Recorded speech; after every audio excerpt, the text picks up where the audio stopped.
Il frutto del melograno è composto da tanti piccoli chicchi, l'uno vicino all'altro, che maturano insieme. Così anche il neonato comitato, che prende nome proprio da questa pianta, vuole che le associazioni, 4 nello specifico, che si occupano di disabilità, possano lavorare fianco a fianco per presentare progetti e per avere un peso maggiore nel confronto con le istituzioni politiche, amministrative e sociosanitarie.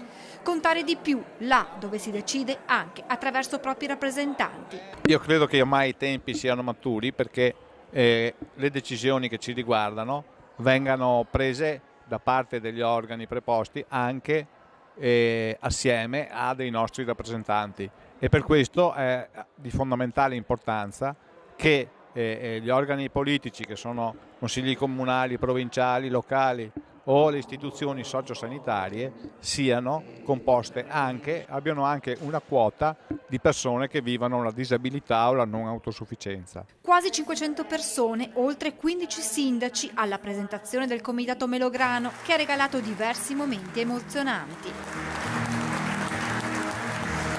Nella nostra regione un Veneto su 4 è dedito al volontariato, attività che rappresenta linfa vitale per la nostra società. Noi amministratori che lavoriamo veramente tanto per questo tipo di lavoro abbiamo la maggior soddisfazione proprio nel vedere la compartecipazione dei cittadini, quindi la parte di volontariato che lavora con noi.